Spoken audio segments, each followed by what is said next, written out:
chaotic scene unfolded in South Burlington Wednesday night as federal immigration authorities raided a home while activists tried to impede the arrests of the people inside. I mean, it looks like, wow. What was that? Yeah, that was a flashbang. That's another one.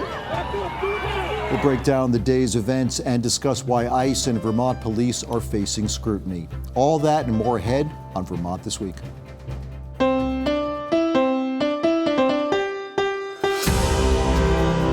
From the Vermont Public Studio in Winooski, this is Vermont This Week. Made possible in part by the Lintelak Foundation and Milne Travel. Here's Moderator Mitch Wertlieb. Thanks so much for joining us. I'm Mitch Wertlieb. It's Friday, March 13th, and with us on the panel today, we have Kevin McCallum from 7 Days, Sasha Goldstein from 7 Days as well, and Liam Elder-Connors from Vermont Public. Thank you all so much for being here. We're going to start with the events that everyone is talking about. We're just 2 days removed from this really chaotic scene, as we showed at the top there. ICE agents descended on South Burlington. Liam Elder-Connors, you were there early in the day as this began to break, a little after 7 o'clock in the morning on Wednesday. So ICE agents came to a particular house in South Burlington. Why were they targeting this particular house? So what we understand from South Burlington police is that ICE had been surveilling this house earlier in the day and were looking to arrest a man. And when the man that they believed that they were trying to arrest got into a car, drove off, the ICE agents followed him. Man tried to escape them when they boxed him in, hitting some of the ICE agents' vehicles, and then hitting another vehicle in oncoming traffic when he was trying to escape. So there was multiple car crashes happening that morning on Dorset Street, which is a really busy street near 2 public schools in South Burlington. The University Mall is right there. And the man who ICE was trying to arrest left his car after the third car accident that he was in and ran into this house that federal agents then were trying to go into to detain this man. So that is kind of what we understand about how we got to this standoff. To that point. There is a lot, and we should really emphasize this, that is still unknown. We're only a couple of days removed from this entire incident because as the ICE agents went into that particular house, right, they did not find the man that you're talking about. They say they believed he went into that house, but he was not there when they went inside eventually. Yeah, I want to just there's a lot that happened before we even got to the point of ICE agents going into the house, okay. Right? Yeah. We had a protest growing there. Sasha, I know you were there as well in the morning. Yeah. Migrant Justice, the local advocacy group, had put out a call that there was an immigration enforcement action happening in South Burlington at this address. And so people started showing up basically to try to impede the action that was going on. Yeah, exactly. My understanding is a neighbor happened to see masked men in his neighbor's yard and called Migrant Justice and said there's something going on. And they had kind of this network that's texts and emails and sends it out and says, we need you here now. They're trying to take, a community member. And the ICE agents, once someone's in a house, they can't just go in it. They need a warrant. And so they're standing outside of this home trying to figure out what to do to detain the person inside. And meanwhile, that allowed the protesters to amass. And throughout the day, we saw it grow from about just a few people. I got there around 9:20. By the time I came back around 4:30, there were hundreds of people, and it was just a much different scene. So that's kind of how it all built up. There was this wait for this criminal warrant to try to pull someone wanted for being in the country as an undocumented person. But then there were local and state police involved in this as well. What do we know about their involvement? Well, South Burlington police had been on scene kind of from the beginning. And to be clear, they were not aware about ICE's immigration enforcement activity that had been going on. That they weren't. They hadn't told South Burlington police, "Hey, we're coming. This is going to happen." Yeah, that's right.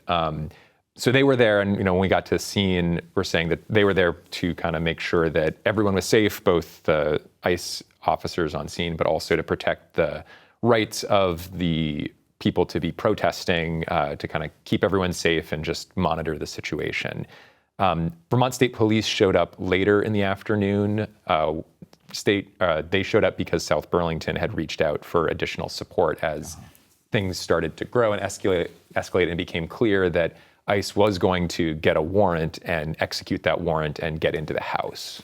And one really remarkable part, and when you realize this could be a long-term incident, was when they shut down Dorset Street, which is a very busy, this house was not far from the mall, the commercial areas, and not far from the high school. So we had, at that point, it was pretty clear that they wanted space for this to not endanger anyone.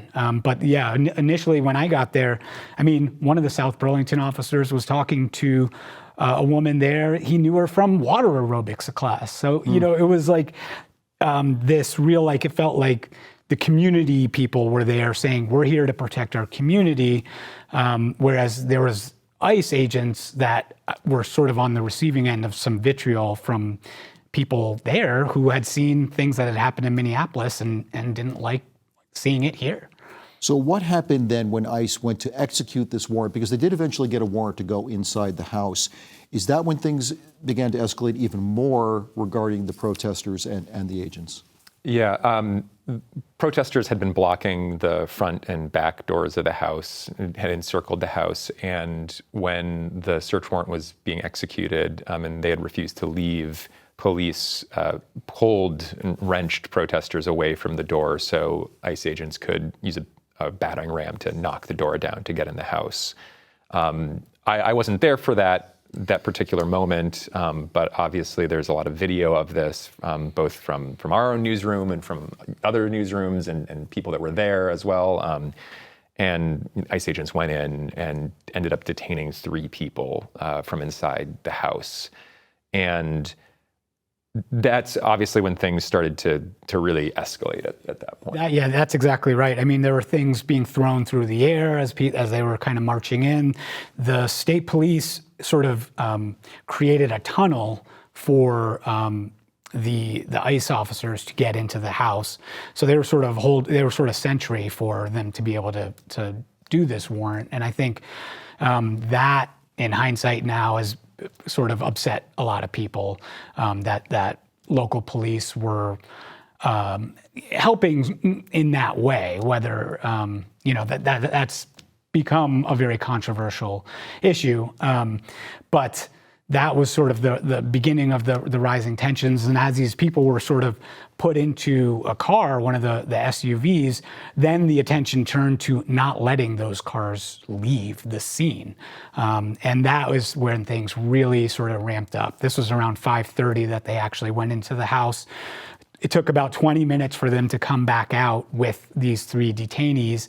And once they were in the car, there was more than an hour where these SUVs couldn't leave Dorset Street because protesters surrounded it. They were chanting, yelling, refusing to leave. And I think at a certain point, the ICE agents realized they needed to do something to get these cars out of there. And that's when tensions really kind of erupted.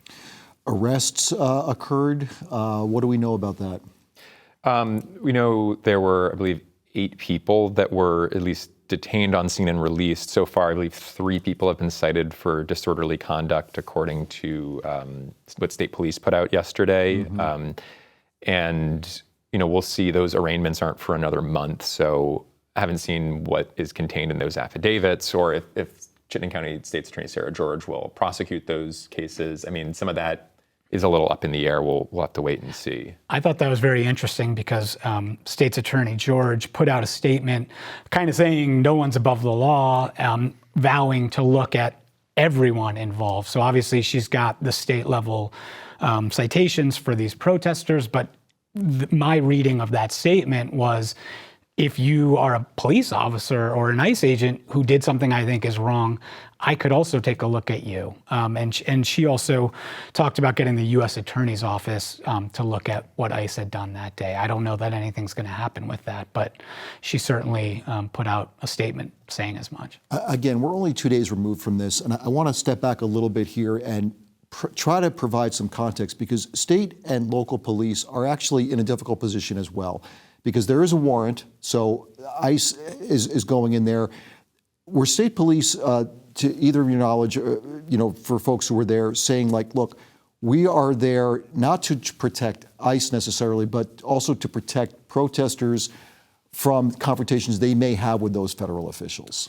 That has been what they have said. And by all accounts, it does not appear that state police went into the house to help extricate any of the people in the house. They've been very clear, because of the state's fair and impartial policing policy, that they do not coordinate with federal immigration agents. So that's been the thing, though, that seeing state police act in this way, pulling protesters off the steps, I think, they're saying their job was to allow the federal agents to do their job. So their job at that point was to clear the path for the federal agents to get in. So they're making a clear distinction that what we did was not enact the federal warrant. We helped them do their job. But for people from the outside looking in, standing on the lawn, watching what's happening, it sure looked to a lot of people like coordination.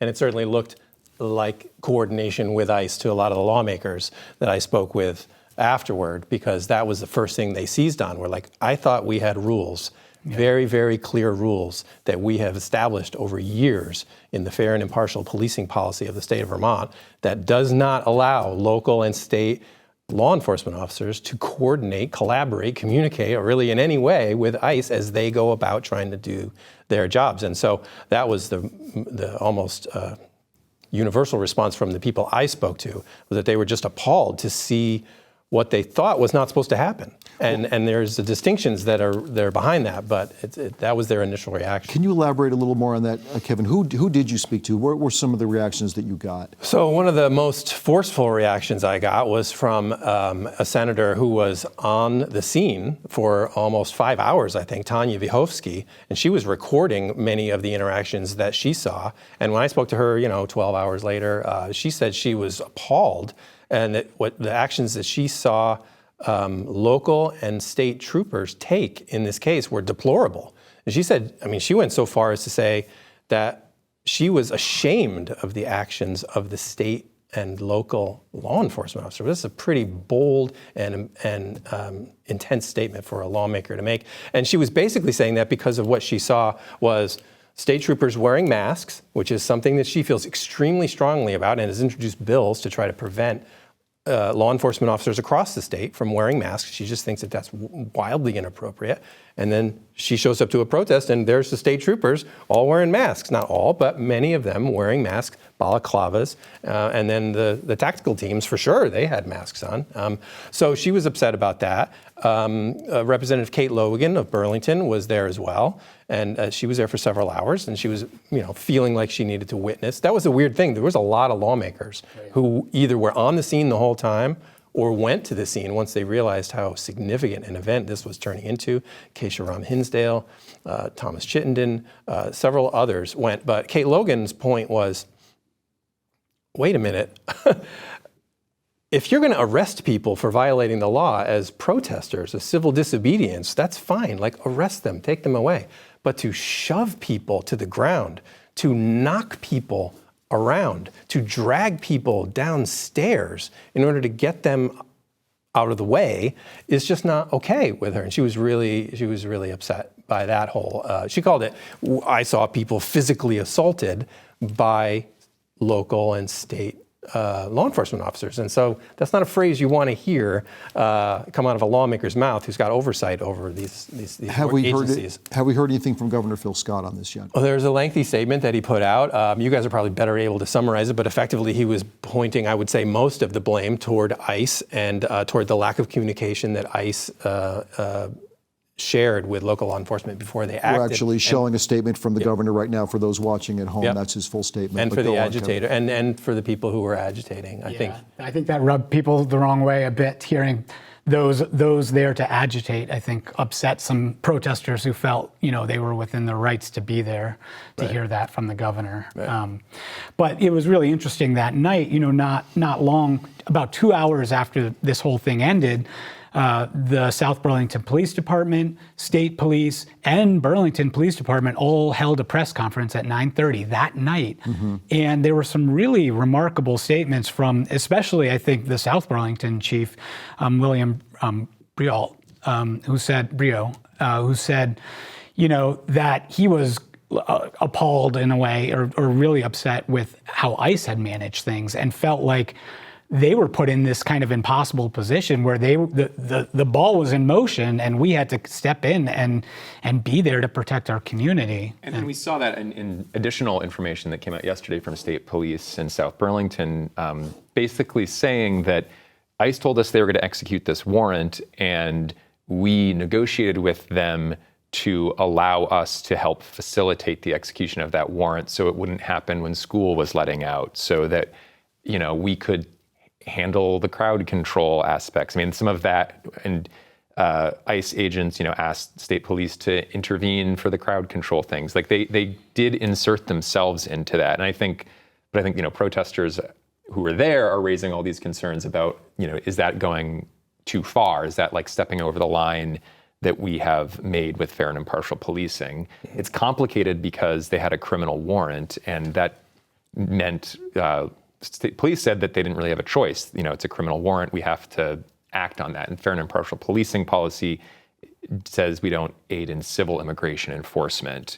So there's that complication. I think we're going to be getting a lot more into whether or not, like, what all happened and what are the policy implications of this, but it's hard to figure that out when we're just 2 days out and it's still unclear everything that happened. Well, and the other thing they indicated was that these departments have communicated what to do in just this situation. They have planned for this in a way, because after Minneapolis, what was happening there, you know, I think the leaders in Burlington in particular were worried about what happens if this comes here. So there was this outreach to leaders in different police departments, different elected officials to talk about how to plan in case something happened. We are talking, of course, about the reaction to all this. Everyone is still absorbing this, but Liam Elder Connors, I need to get back to you on this question of who was actually detained from this house. It was not the individual they were originally looking for, right? Right. I was just going to bring up kind of an important point that we haven't gotten to yet is that exactly, that there was a 24-year-old man from Mexico that had entered the country illegally that ICE was trying to detain. And this person wasn't in the house. The person that they got the warrant to get into this house for wasn't there.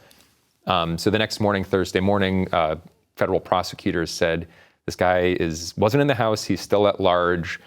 The 3 people we detained wasn't that guy. We understand that there were 2 women, Ecuadorian sisters, who have asylum claims that were detained. There's a man from Honduras who was also detained, and all of them were detained in prison, but their attorneys have petitioned for them to be released, and also have asked judges to issue orders that have been granted requiring them not to be transferred out of state at this time, because that's a tactic that we've seen. We've seen immigration authorities move people out of state. So, and then one of the federal judges went so far as to say in one case about one of these women that the basis for her detention is not clear, but it appears she's entitled to a prompt bail hearing. And I think that's a really key point. The basis for her detention is not clear. I mean, the judge is saying pretty clearly, like, what's going on here. This individual was detained for who knows why, but she certainly isn't the person that was on the warrant that ICE had gotten. Yeah, there are so many moving parts to this, and we're going to have to find out more in the days to come. And, you know, Sasha Goldstein, I want to get to something that you were just touching on a moment here. We have seen video we showed you just at the top of the show here. We have been getting video that citizens have sent us to Vermont Public, very striking. A lot of people were out there. You saw this too, Liam. You were both there, people with their phones who were shooting things. I just want to take a moment before we turn to some other news here to take a moment to really commend the work of Vermont's Free Press Corps this week. Media outlets across the state were working tirelessly to bring accurate news and information to the public. I, for one, count myself lucky to live in a state like this where we have such dedicated journalists. At this table, many of them, as we've seen, visual documentation is so critical in these situations. I want to give a special shout out to the many often unseen photojournalists and videographers who captured the events this week. One of them is Zoe McDonald for Vermont Public, whose photos you saw during our discussion. Daria Bishop for 7 Days, Glenn Russell for VT Digger, and the reporters and videographers at WCAX and WPTZ. Thank you, because yes, it's your job, but you're out there, and Sasha, you saw what was happening there. It's chaotic. There was tear gas going off. There were those flash moments. It takes a lot of courage to go out there and to shoot that video, especially these days when we are just not sure what the reaction can be from federal officials.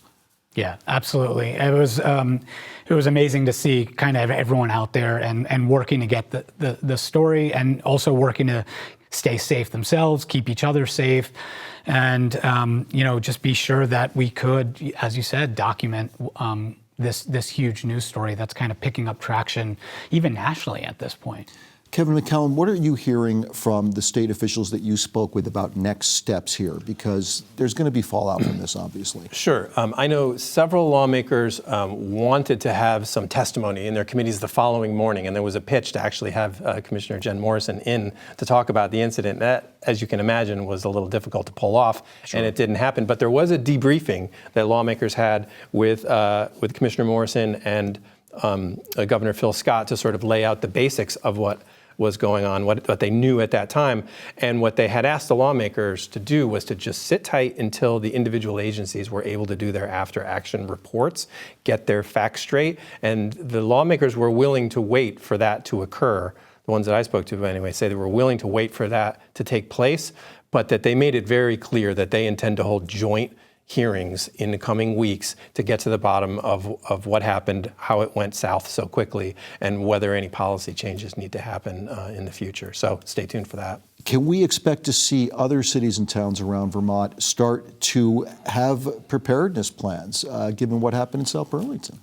It's a great question. I really don't have any sense of that right now. Burlington, obviously, after things happened in Minneapolis, had issued some plans, and Mayor Emma Mulvaney-Stanek had put an executive order. I haven't seen anyone else take that step or say they're going to take that step at this point, but next week it's possible. I'm sure we'll keep an eye out. And if towns aren't already thinking about it, I'm sure they are thinking about it a lot more closely now.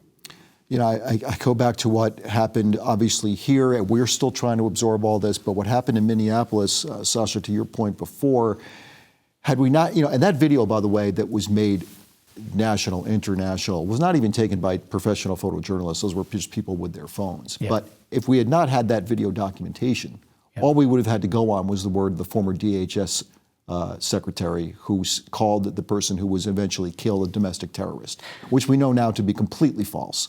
Absolutely. And I thought it's an interesting tactic of these organizing groups too, Migrant Justice. They were encouraging everyone in the crowd to have their phone up and be recording. And then at the end of the event, they were collecting that footage. They were encouraging people to send it to a certain email address so they had it all compiled somewhere, because we're already hearing Burlington has said there is at least one officer whose use of force is under review. We've seen some video that seems to correspond with that. Our Aaron Calvin spoke with a young woman who was thrown down by a Burlington police officer, and we believe that's the case that's under review right now, and there is video of it. So these videos they last forever, and so I think we're seeing this still stay in the news because there's so much footage and pictures to look through. You mentioned Daria Bishop by name. She told me that night she took 3,000 photos. Some of that was, I think, snapping and keeping it down but that speaks to the volume of photographic and videographic material we're dealing with from that incident. Well, we're going to follow up on this. Obviously, this is not the last we're hearing on this topic. We only have a couple minutes left in the program, but amazingly, there is other news. Guess what, folks? There's a war on.